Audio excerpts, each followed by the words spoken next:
you guys. I don't have a good transition of me getting into here after that video, so I got to figure that out. But as you see, we're a little early tonight. Wow, we got a lot of views already, but tonight we're going to do a little bit different than our normal. We're going to have our normal hangout at 10 that we do with other creators, but I have a Kickstarter live. Orange Cone is a Kickstarter live, so I'm going to bring the whole creative team onto the stream. We're going to talk about Granite State Punk, how it came to be, a little bit of the origin story, kind of talk for about an hour, 45 minutes, something like that, and kind of hang out. If you guys have any questions or anything like that stuff. So let's go. The most important person in the group, that's my wife, because she lives with me, and she allows me to live in this house with her, with the kids, and, Hi. she's important. She's the editor of the book, my second in command of everything. So she's there. And then on Orange Cone side, we got Jerome, the letterer. Hi, everyone. Jerome. So, and then we've got the talented who make the rest of the three of us look great. Patrick on this book. Hey, what's up, everybody? So, Hey, Patrick. good evening. Good evening. Believe it or not, we haven't actually had this talk. Like, Heather hasn't met Patrick. Jerome hasn't met Patrick. It's kind of the first time for everything. Johnny's here. Travi. Hi, Johnny. I don't think we know each other enough to call me Travi yet. I don't think It depends on how what his Kickstarter number is. Right. Yeah. Right. If it's a collector's kit, we're all about it. Hi, Heather. Hi. Patrick. Hey, Johnny. So yeah, this is the first time I've met Patrick, and I know we'll go into it, but I am just really loving this book so much. And your art is just I can't take my eyes off of it. I love it. It fits the book. It's perfect. So Awesome. Yeah. Hope that Well, it's good to meet you as well. I know we've had a couple of Facebook messages back and forth, but yeah, nothing face to face. So pleasure's all mine. I'm glad you like it. Ignacio says hi. Cup of Comics. I was just on their podcast. Says hi. Hey, thanks for following me. We're going to bring up the Kickstarter just to kind of show people who haven't seen it yet. I'll go over the whole thing in a little bit, but I want to talk about the origins. But I want to bring it up and show where we're at, and show everybody. So here's where we're at. We're at 363 backers, which is the second highest. Let's go. Orange Cone Productions backer count. This is the highest money raised on a single issue, which is all thanks to this team, which is really, really great. So yeah, gotta love creative team hangouts. Yeah. This is the first time I brought the whole creative team together and kind of talked about the. And I want to apologize. Actually, I'm going to go back. We're going to list this up. But hey, if you haven't backed it, it's granitestatepunk.com. I'm going to go over the thing. David's with us. David wants to get to 10K. I feel you, David. Ray, congratulations, Travis. Can't wait to get mine. And congratulations to everybody. And I'll be in and out tonight, eating and writing. Good to know, Johnny. All right. I just before we move any further with this, I just really want to know what he's eating. Yeah, what are you eating, Johnny? My wife, it's very important what you're eating to help her know the vibe of how she's supposed to talk when you come back. Yeah. Nice to meet the Orange Cone Awesome Production. So I have a question. What is the highest backer number for Orange Cone? 603. That was for Cthulhu Adventures. Okay, but single issue. Single issue is 278, so we're blowing it away. Okay. Yeah. That was Voodoo Nations 1. We did. Oh, it's Chipotle. All right. Okay. They're recently feuding, but they used to be good friends. No, I'm good. So, all right. So let's talk about the origins of this book. So, I actually want to hear, babe. When do you remember me talking about this book? Did I tell you about it before I wrote it, or did I just come in the room that night and read it to you? Yeah, you told me you had an idea, loosely based on something that you had about a backyard.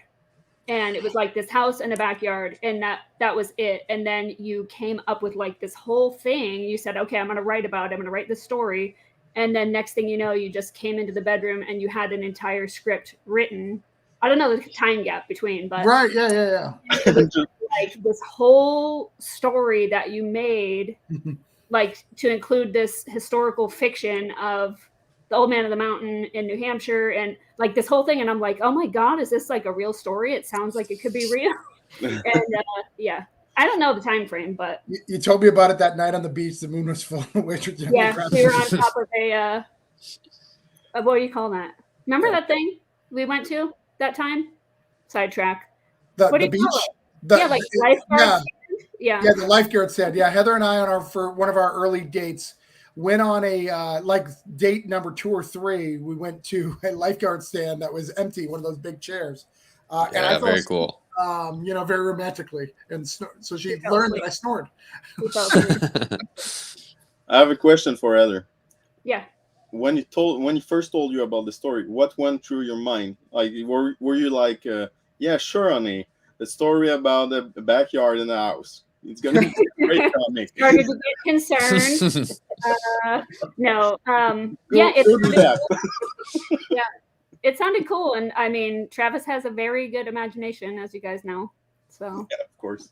Yeah. So for me, so the story was based off of, and I think I've told some of you guys this story on a radio program called The Monsters of the Morning. I listen to him every morning, and he told a story, and the story went like this. So this guy went to his childhood home. He remembered he had a time capsule there and knocked on the door, and this old lady answered.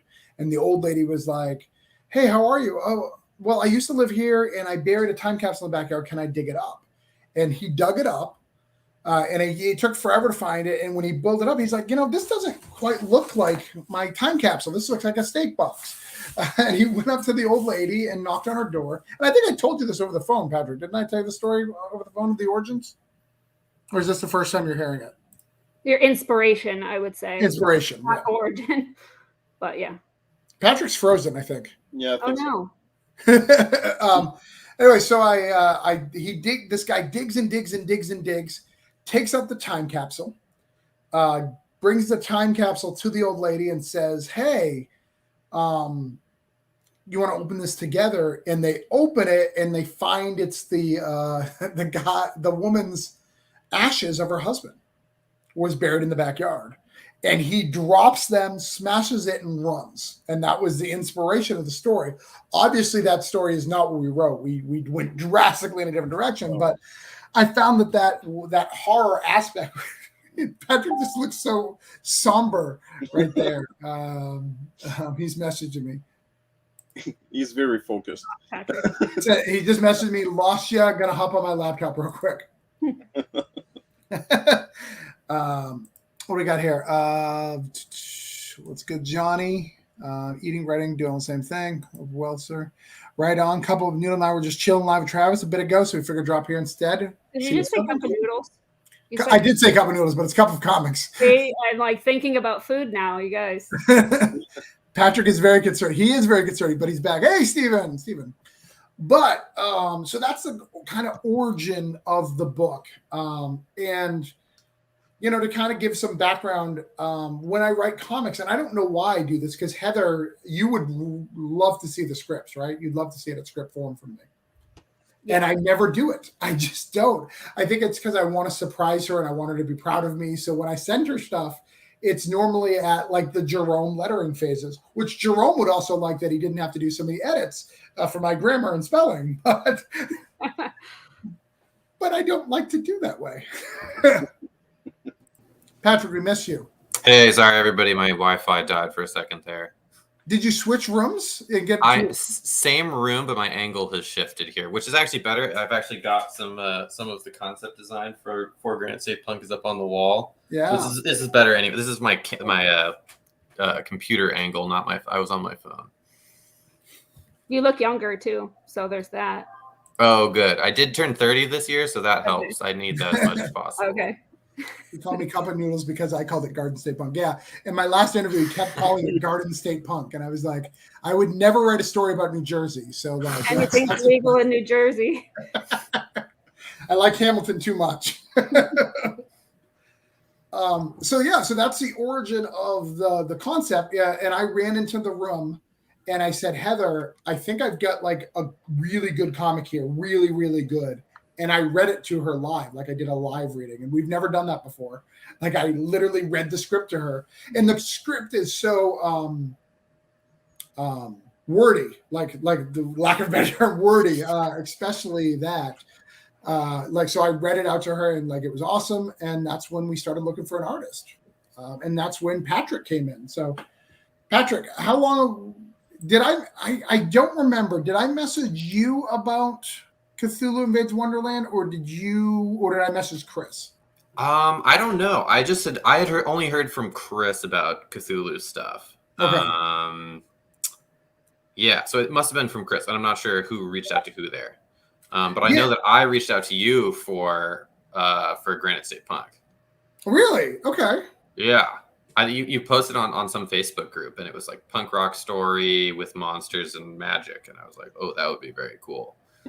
Can I say though that when Travis and I were planning for this, we had conversations about we have to be very selective and intentional about who we choose for this because it's something so different that we haven't done before, sort of this genre. And so we were really intentional and like looked at a lot of different people and their portfolios and just their different projects and stuff. And so we both knew like right away that your style would fit this story and like really make it come to life. So very cool. Well, I'm glad it worked out. Yeah.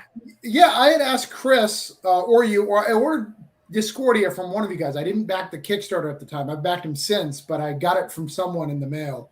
And I got it, and I remember showing my wife. I was like, so Patrick's interested. Like, and she's like, who's Patrick? You've never talked about Patrick before. I was like, look. And then I was like, look at you also do I think you had already done the pages or a page. For Cthulhu? For Cthulhu, right. They weren't fully done, but like I think the pencils were done, right? Not the colors? Yeah, probably. Yeah, or inks or something. I do it in 3 stages usually, do pencils and inks. And I think that's how we did do Cthulhu, right? That it was like approval at each stage. So I think I was uploading pictures of all of the pencils and stuff as well. What's up? Looking forward to that. Thanks, Matthew. We're looking forward to the book too. But yeah, so when we hired, we got you, you and I negotiated a price and did the stuff. And one of the things actually I want to say for the record, for anybody who wants to hire Patrick, he is totally willing to do interviews and stuff. I'm just very bad at like telling him the schedule. We've talked several times where he's like, just tell me when they are, I'll show up. And I'm like an hour before, hey, you busy? Yes. Like I made plans. I have a life. I do sometimes do other things other than draw comics and talk about comics. So what did you, Patrick, you read the script. What did you, when that script came to you? Because it's such a weird script. Like, I mean, it is and it isn't, but sorry, go ahead.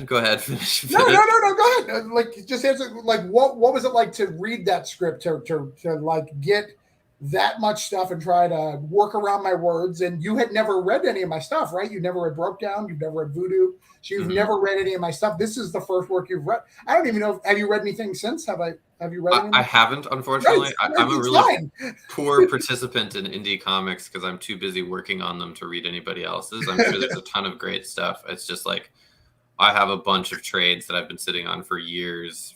I have like books from 2015 or something that I got for my birthday from like my brother, and I'm like, I'll get to that book eventually. So no, I haven't read anything else. But yeah, no, I don't know. It was immediately, it seemed very like kinetic. Like there's a lot going on, and I really liked the fourth wall break stuff, and I had never done anything like that. So that was something that was immediately interesting to me. I thought that would be a fun thing to work on. Yeah.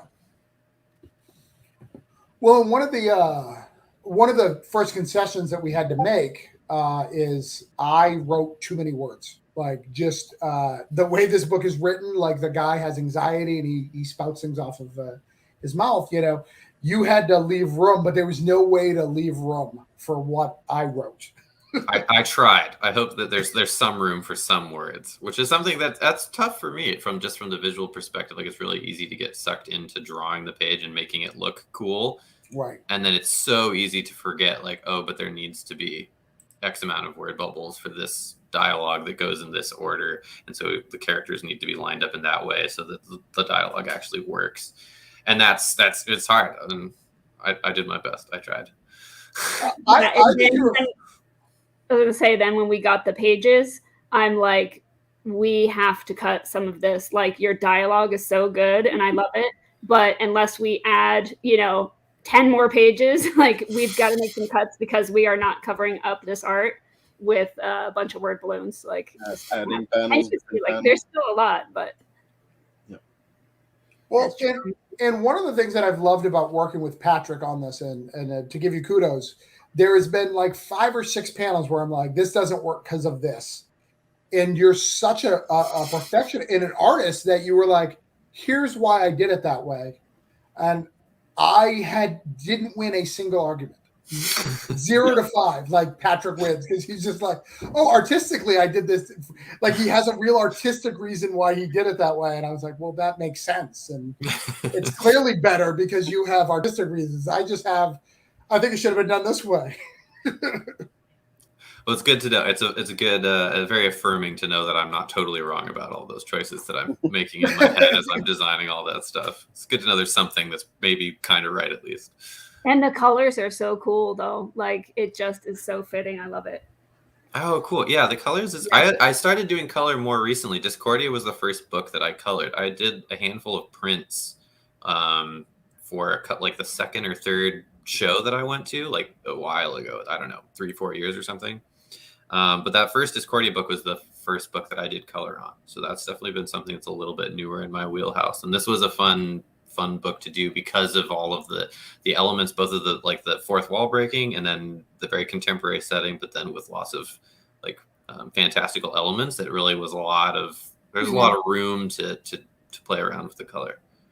Yeah. Well, and I recently took my wife down the street that you drew, so down Lafayette Street, and she was amazed at how close your stuff was to the street. Like, remember that day when I drove down? Yeah. So I went to New Hampshire. It was in November, right? We went there. Yep. And so, we're driving around. I'm like, oh my God, this is the book. And there's the fairgrounds. And like, it's just this little town. But I was like, oh my God, it's like from the book. Awesome. That's so good. Like, backgrounds and big like cityscapes and architectural bits are like always stress me out. Those are always the hardest pages to draw. So again, I'm glad that I at least got close. No, I think you mastered. I think anybody who lived there is going to assume that you had been there. Oh, good. Because and remember, I didn't give you like tons of. I gave you like 3 or 4 references and a Google map. That's it. Yeah, they were pretty good though. You did a good job providing references, or at least describing what you were looking for in a lot of the panels, which definitely helps. It makes it a lot easier for the artist, for anyone who's curious about writing scripts. Below, is that a Jerome in the Wild? Yeah, it is a Jerome in the Wild. It is. It's the Jerome in the Wild. And Jerome, you have been getting tons of props about one particular page. Every interview I've been on, they have loved this page between you, and this is a really, though I wrote in it, it's really a collaboration between you and Patrick. Let me show you the page. So this page right here, which I didn't even know was going to work, and is the craziest. Like, I'm actually surprised that Patrick could translate it. This particular page right here. Oh yeah. Yep. But everyone has really kind of. I'm trying to see if I can show it bigger, but I guess I can't. Nope. But yeah, everyone has loved this page. Like, everyone has talked about your lettering and how much they love this particular montage here. Yep. Yeah, and it's sort of like a layering of stories, because there's the story behind the orange letters are telling something, but there's that dialogues underneath as well. So there's like 3 things happening in this page between the panels. Yeah, I think it came out really well, and I remember like the script for that page is really difficult too. I'm sure it took you a couple of tries, Patrick, to translate it, because I separated 1, 2, and 3 are here. 1, 3, and 6 are this. Yeah, I think you said in there that it was something like it was an Alan Moore style 9-panel spread, or there was something like that, and I was like, I did remember having to Google it, but as soon as I did, I was like, oh yeah, that's what it means. Okay, yeah. Eric Rubb, that's the page that pulled me in. Yeah, it's a good page. I mean, people. I mean, a good letterer that they always say is if you don't notice the lettering, that means it was a good letterer. That's kind of the thing. But everyone has commented on how well that page is particularly lettered and laid out and panned out. That looks great. Which is great that Jerome gets the credit, because I think Jerome, this is the first book you got to play, right? With the lettering, you got to. Most of our books are not boring, but like they don't have as many exciting, like can't use crazy fonts or like. Well, you need to try to match the art or do something. The art on that book, what Patrick did is so crazy, and you need to just level up. So that's why that's what I tried to do as much as I could. Yeah. I think it works, but we'll see. Seems like it. The people have spoken. Yeah, people seem to like it thus far. People are digging it. So, question. Anybody in the audience, and we got a bunch of people watching. If anybody has any questions about Granite State Punk, you have the whole team here. If you have any questions about it, please ask it. If you guys have any questions or comments, you guys can do that. But what I'm going to ask, Patrick, what was the hardest thing to draw in this book?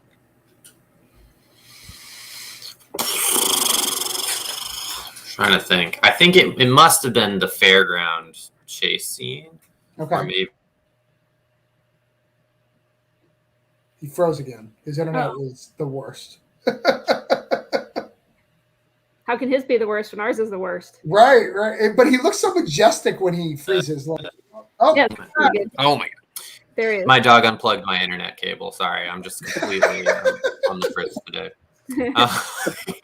I think where was I going with that? I think it's probably the fairground chase scene, or the transition from when he gets kicked out of the house, or goes crashing through like the kitchen window and then lands in the fairground. Because just like, and I don't think that the perspective is totally correct on some of those pages. Like I'm not 1,000% that it lines up geographically speaking.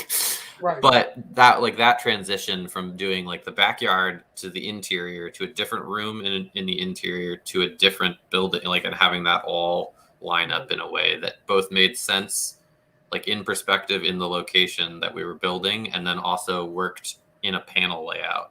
I think that was the toughest bit, that transition. And then knowing that at the end of the book, I want you to fix it. Yes, destroying, rebuilding the house was that was tough too. I could definitely see that. What's your favorite scene in the book there? I do like the 9-panel that you already showed. But I would probably say my favorite is with the dragon. I'm just so drawn to that. My favorite color is orange. And so when I say like, I really like your coloring, it fits the style. But when I see that dragon page, I'm like, oh my God, it's just, I love it. And on that particular panel or page and panel, there was so much wording that I had to cut out. And it was over the dragon. I had so many discussions about it, and we're like, this, we can rephrase this a little bit. This is kind of redundant. Let's cut this. It's not necessary, because it was just so much on there. And, this is a fictional character, but this is how Travis's brain works. And so like, he's always, and a lot of those like rants that are in there, like he's actually said some of that stuff in real life.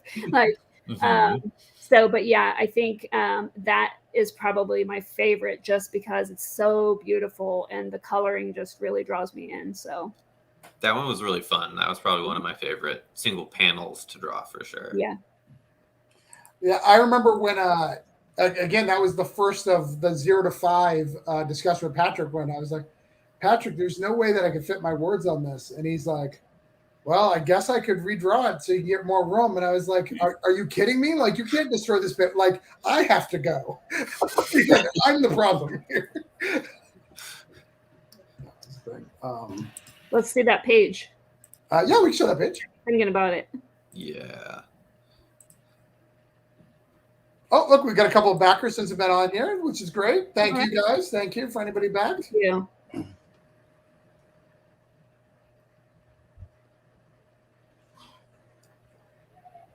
Got all these cool covers.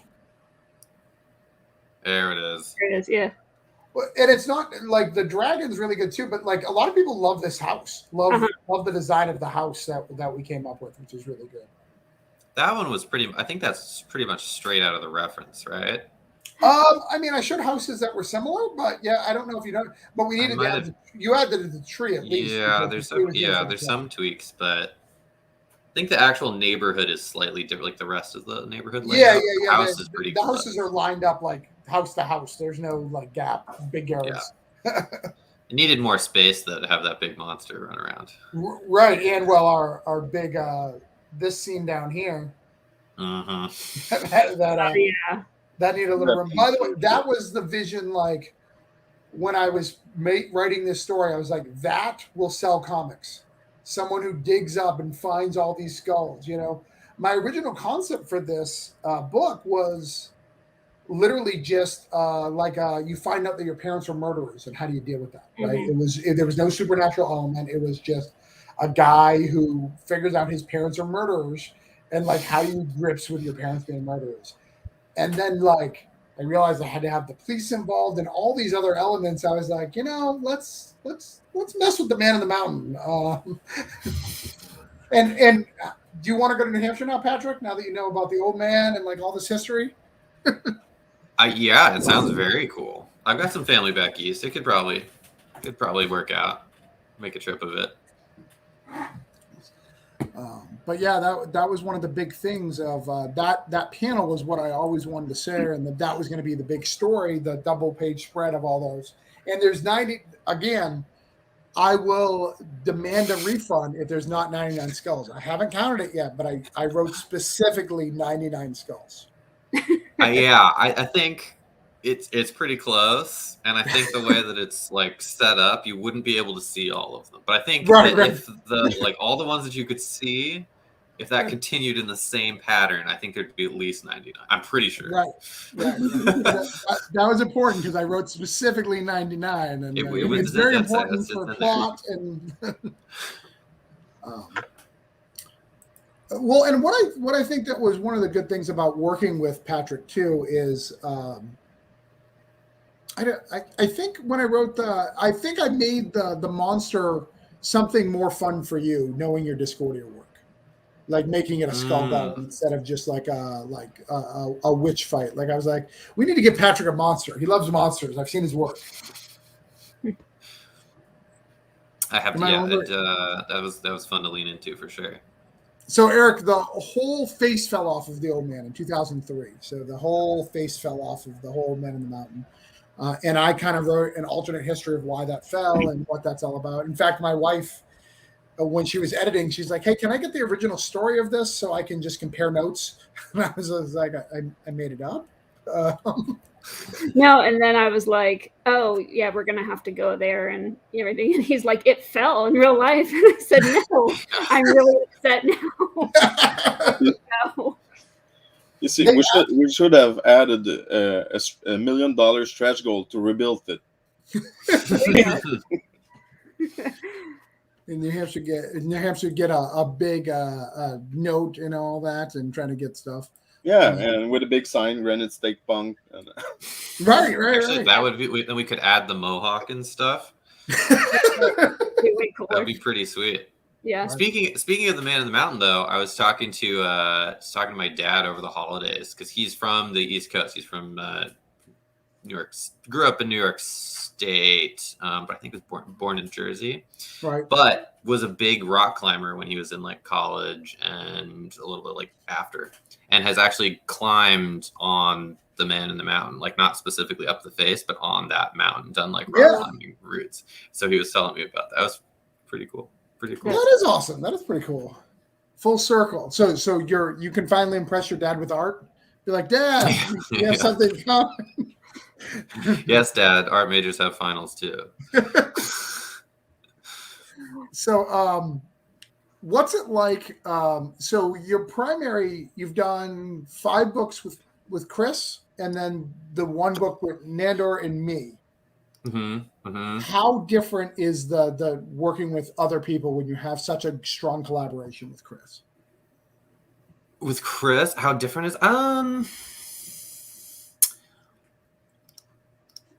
don't know, not that different. I think because my process stays pretty similar, which I've kind of streamlined with Chris, which is maybe why I won so many of those those arguments about the page layouts. Is I've got a pretty good process going, and if somebody has a better idea as how to do it, I'm happy to do it that way. But once I start getting through the motions, by the time I've committed to draw anything, I have it pretty laid out the way that I want to.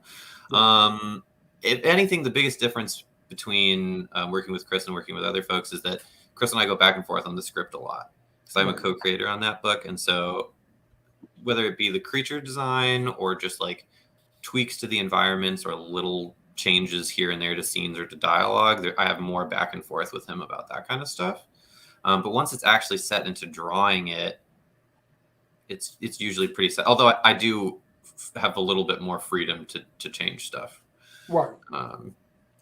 Sometimes, yeah. So sometimes I'll throw a curveball in there and be like, I'm gonna do it's gonna be different. It's gonna be the same idea, but it's gonna be a little different.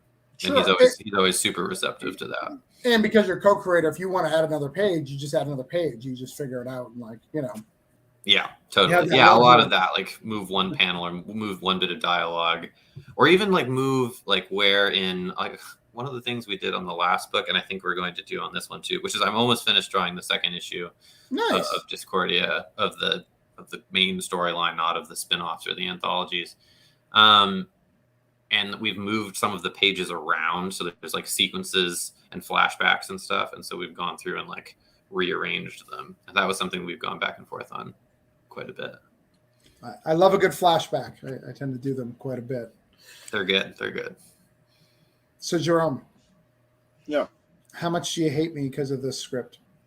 Like, let's be honest, nobody's listening. No, I don't hate you. Does Heather hate me worse because she had to edit the script from the script form to give it to you to cut down the words to make it fit? And I think she did a good job before it because you told me. Uh-oh. It's an Amber Alert. Amber Alert. Hold on. Jerome, is any of your kids missing? No, she did quite a bit of a job before, but you did warn me before I went through this, so it was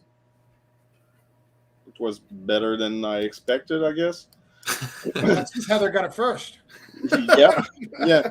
There's the page where I think the page we went back and forth the most was the one with the dragon. Yeah. If I'm mistaken, because that one there was a lot of more dialogues than that. Yeah, and I usually don't give a lot of direction as far as the lettering, like other things that we've worked on together. Mm-hmm. And I just there was so much, and I had it just envision in my head like certain things, like put this here and put this here, just because there was so much going on. And then also some of it too, I wasn't sure what it would look like on the page. And so I wasn't able to cut certain things until Jerome had lettered it. And we're still going through that process right now. Like, we still have a little bit more to go. Yeah. I'm going to go through and do some final stuff. And that's the thing, is like, it was a little bit more work for Jerome, and I felt bad because I had to see how it looked on the pages in order to then give additional notes. Like, okay, we're going to have to cut this or move this. But I think it went pretty well. There was some places you mentioned move that over there, but there was not a lot of changes like that we that needed to be done. But overall I think it went pretty well. But with every book, it's always this one. Maybe it was maybe a little bit more work, but the first 5 pages of a book, there's always more adjustments to make the right choices, and then adjust the lettering to fit the book properly. But then once it's set in motion, it goes well. And I find too, as we go along and work on more projects together, and this one, is just totally different. I see even more of your creative side coming out more and more, Jerome. Like you're not just somebody sitting there putting words into bubbles. Like I see a little bit more, and I think that we have such a good relationship, a working relationship, the three of us, that you feel comfortable like making some of those leaps and like just putting it in there. And I'm like, oh my God, that's so cool the way that you did that. And so I'm glad that, as we work together more and more, we're seeing that side, because we know you're really creative and do a lot of different things, not just lettering. So cool. Thanks. Mm-hmm. Yeah, that's one of the things that I love about this particular book. One that this could have been a 4-issue miniseries easy, or a couple issues, and we kind of jammed it all into one super fucking charged book, and it worked really well. The other thing is I love that Patrick and I got a little bit artsy like on this, because remember one of our conversations about the tattoo, we wanted to get a tattoo. And like Patrick was like, do we need to go full sleeve? And I care about Patrick enough to go, let's not, because you're going to have to do that all the time.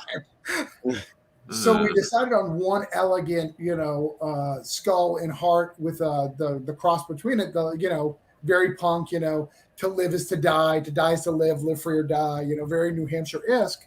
But one of the things that Patrick and I decided early on, I don't remember if you came up with the idea or I did, but it was your idea. That we decided that when he's in good spirits and good things are happening, you're going to see the heart side.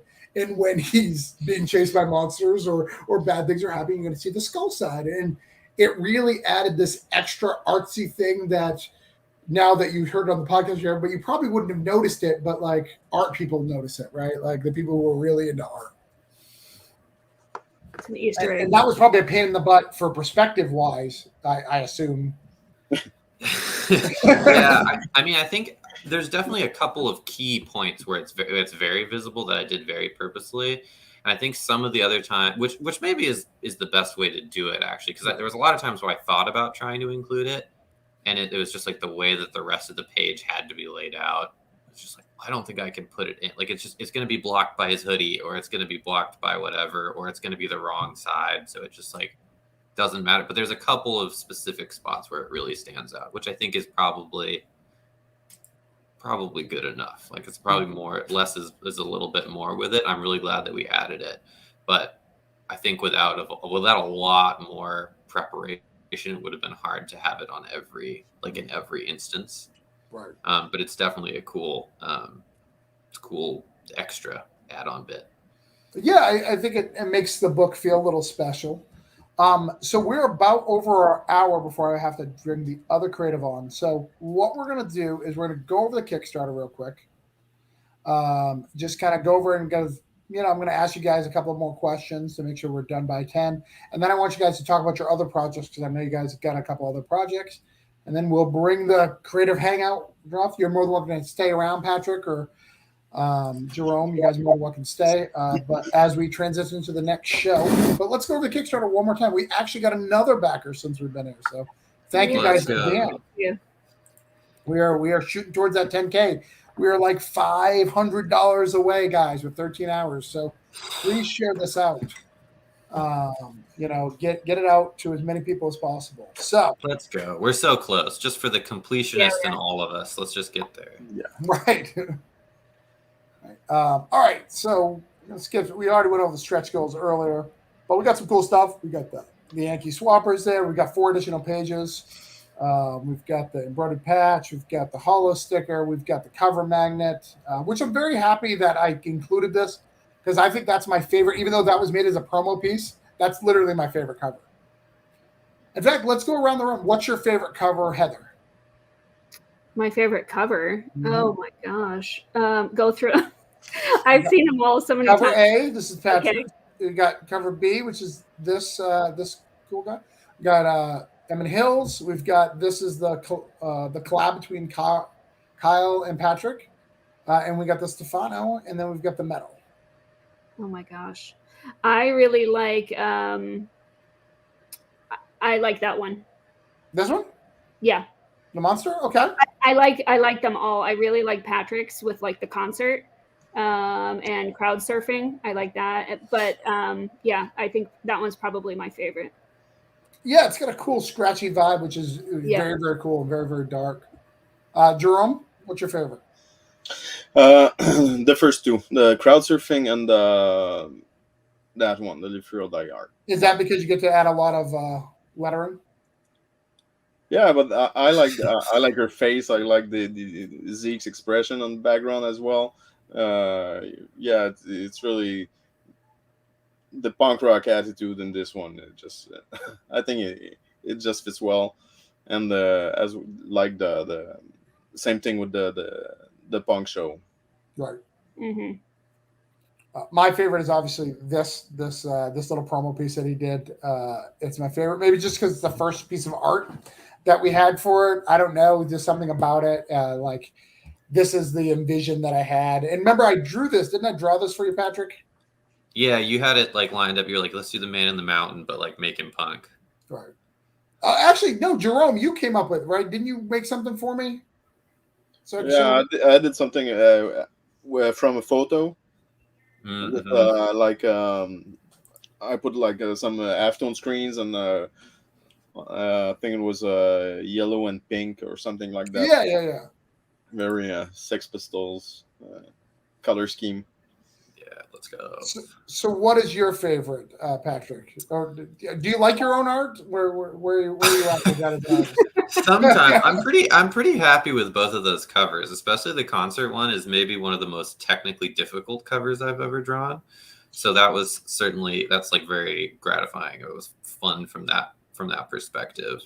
And you can look at this cover for hours, like, and find new things. There's a lot. Yeah. Yeah, I certainly did. I don't know that anyone else has to, but I did. But I think I like the Live Free or Die. That one. Okay. That's probably my favorite. That one's fun.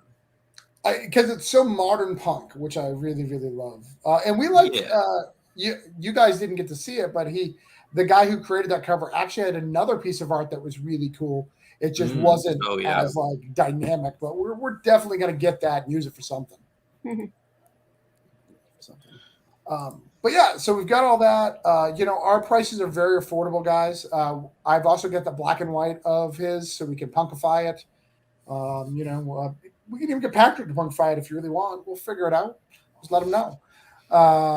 You'll have to pay him, but we'll figure it out. But we got Stefano. We've got all our digital rewards here. If you want the whole Orange Cone digital, it's $35. So Patrick, if you want to catch up, there you go, $35. Just add them to my pull list. Add it to your pull list. My teetering stack of books. You can even read Granite State Punk. It's one of them. So is that a good one? I've heard of that. It sounds cool. Right. We got A, B, and C. So they're all stacked up to get you. We also have a deal on the side that I added later on in the campaign where you can pick 2 covers for $30. Which is a really good deal. It's a good deal. We got some magnets. We got a poly bag. We got all sorts of cool stuff, as well as all the Orange Cone stuff that you can handle. So lots of really cool stuff. And we've got a T-shirt. We've never done T-shirts before. We're pretty excited about it. You guys should be excited about it. And we have to eventually add that page to the comic book. One of the things that Patrick and I early on were talking about is like, what concert shirt is he going to wear? What punk band? And trying to figure it out. And we just stuck with white because it was too overwhelming. And I think white works. Like, I think it works for the character, but like it became way too overwhelming for us because we did a whole bunch of options. Yeah, we tapped out. There's so many good punk bands to choose from, though. How could you just pick one? And then it was like, well, should it be a different one each day? And then that was too much. Right. The All Great Stefano cover is double sick. It was hard to choose. Eric, grab the E and the B, but now that I'm kicking myself, I also want to add the A too. I hear you. Yeah, you got to play Where's Waldo on A. Yeah. It's true. It's true. But if you get the collector's kit, you can get it all, Eric. Just There's still time. there's still 12 time. hours. Yeah. Only a few more hours left. You can figure it out. The saddest thing about the concert cover is that I had to cover up a bunch of stuff in the background. I'm sorry about that, Patrick. It's how it goes. Sorry you had to struggle about where to put it. But Travis is starting to hate me because the logos I'm doing for him are just always too big. Yeah. This needed a big bold logo though. Yeah, that had to be. Next one is gonna be like he's gonna call me and say, "Are you kidding me? Is that it?" It'll be Arial font, 2 colors. You know, Yeah. one word is No, one, only one. All right. Well, thank you guys all for hanging out. I think it's safe to say it hasn't been written yet that we'll probably do a sequel. You guys tend to like this book, but to get that sequel, you guys really got to tell us. You know, A, get us to 10,000. But B, tell us how much you like it. We really want to hear you. We're really proud of this book. I loved working with you, Patrick. You're one of my favorites. I don't know if you've caught any of my interviews, but I've been singing your praises to everyone who will listen. Oh, thanks, buddy. We did one. I've been on one other one. I made one interview and one Facebook or whatever live. Is this gonna be Facebook? Right. Well, this is live YouTube. This is everything. Oh, it's you. Okay, it's going to everything. So, okay, but I was there for one, and I do appreciate it. You're far too kind. It was a pleasure working with everybody. I'm down. Let me know. We'll figure it out. Because the first people I'm gonna share this with is the backers. I'm gonna do this as our backer, like the end of the campaign. I'm gonna send this, tomorrow. If you guys want to thank the backers, please take an opportunity to do that before we wrap up here. Of course. Thanks everybody for making it happen. If it wasn't for the backers, we wouldn't get to keep making comics like this. So people powered. Thank you. Live for your dime, motherfuckers. There you go. Yeah, thanks everyone. Don't miss out if you haven't backed it. The book is amazing. The art, the words, everything's super dope. So Blake, you're welcome. Don't miss out on this. All right, so let's go around the room. I know everyone's working on other books, so let's talk about those. Heather, what do you have next coming out?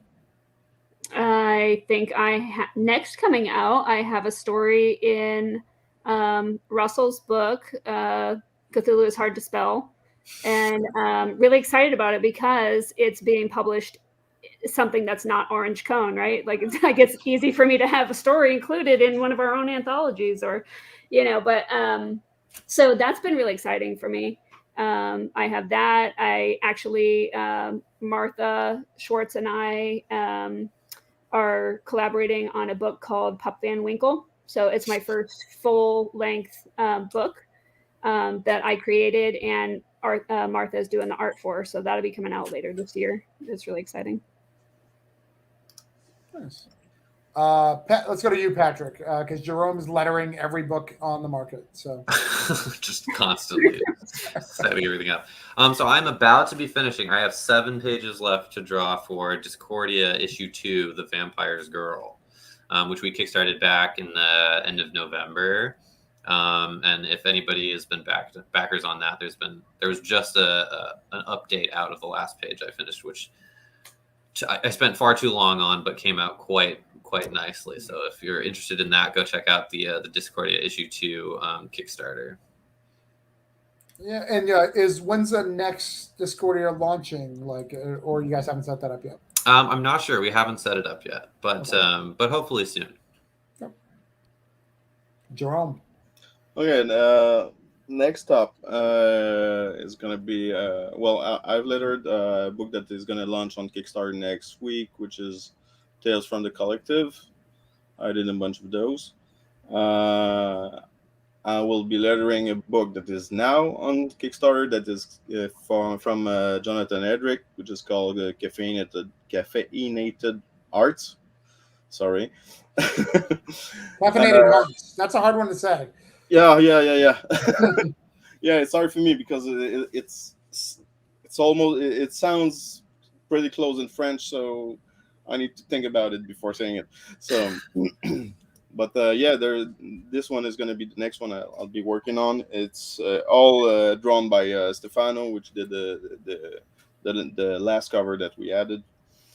and after that is gonna be a full Cthulhu month. full Cthulhu mode in March. Yes, so Cthulhu Invades, we just announced Cthulhu Invades, which everyone on this team is part of it. Cthulhu Invades Wonderland, we have a release date, is going to be March 17th. So your St. Patrick's Day just got a lot greener. So we're going to do a 30-day campaign and ending on my birthday. So you guys cannot let me down. Like, we've got to get this book funded. Patrick has I don't know if it's appropriate to say cracked out March hair. Like, he is ridiculously crazy looking. And awesome. The March hairs had to, and in March too, so that's good. That's fitting. The March hair in March. The poor March hair in the story that I did with Chris. He's got some stuff going on. He's got some things on in his mind. We'll just put it that way. Yeah, I remember the conversation with Chris, and Chris was like, I asked Chris if he would write a story for it, and I'd find him an artist, and he's like, can I work with Patrick? And I was like, oh, I don't know. Let me see his art. Because a lot of times and I apologize if I offend anybody, a lot of times you do anthologies, like, there's always a couple of people who want to work with you. You're like, all right, I need to work with them, but like, you don't have them on your book or whatever. But that was not Patrick. He's like, no, this is my dude. Like, we got to collaborate and do this. And I was like, hell's yeah. In fact, I need to buy Discordia, like, right the hell now, because this book looks fantastic. I personally think, though, Granite State Punk is your best art. And I'm not trying to throw Chris under the bus. I just think your contemporary style, I think it fits you well, the New England style. And I'm going to write as many things New England style to prove it to you that I can. All right, deal. I'll let you convince me. Right. Because, you've got, when you do the Victorian, you get all the Victorian houses and the Victorian lights and shadows. Like, I think you do well with a little brightness, a little. How well can you draw a Dunkin' Donuts? That's what Travis really wants to know. A Dunkin' Donuts. I know there was supposed to be more Dunkin' Donuts references, but every time it was like one of the first things that had to get cut each time. There's two scenes where he's supposed to have like a close up of one, but then just the way the panels laid out, like worked out, it was like, oh, you're not going to be able to see the Dunkin' Donuts from there. Well, I think we mentioned it in the first page, right, though, babe? Yeah. Wasn't he mentioning that he got Dunkin'? Yeah, he has a cup, and you can sort of see it, but it's just not... like if people weren't really looking for it, you couldn't. But Travis had to make sure he got that in there because that's his favorite. I think he said Dunkin', though. You may have cut it. Yeah, it was in the script. I saw it in the script. It was in the script. All right, it was in the script. Yeah. Hey, cut for time. It is definitely drawn there, but if you weren't looking for it, you would probably miss it. Yeah. Hardest things to draw: hands, horses, cars, and Dunkin' Donuts. And Rob Liefeld can't draw feet, so that's the other thing that's really hard. And feet are... Patrick's not a fan of feet either. Fair, yeah, not my favorite. But thank you guys for hanging out. We're really, really, really thankful that you guys backed this book and supported this. Like, this has been easy for us, really. Like, as a campaign, I know, Patrick, you and I both in betting campaigns where they've been struggle, but it's been really, really easy to get backers and support, and people are sharing it every day. Like, this book is really vibing with the indie community. I don't know if you agree with that statement, but I feel it's been super easy. We've been very supported. Yeah, I mean, I think the numbers speak for themselves at some point. Numbers don't lie. Right. But yeah, so thank you guys for checking. Oh, we got another backer. Thank you. We're at 966, 366. I would love to get to 400. 400 would be fantastic. 400 backers. 10 grand would be great. Like, exactly. If you can get 410, whoever needs to do that at the end would fantastic. Whatever money it is, I'll make a book work. Like, you'll get a book. If it's $7 or we'll make a special combo as long as it can line up perfectly. But thank you guys. This stream is going to end, and then we're going to start up the creators hangout for the other Kickstarter creators. But from the creative team of Granite State Punk, thank you guys for hanging out with us. Thanks everybody. Rock on. Bye. All right, I'm going to play our video one more time, and we'll be out. Play.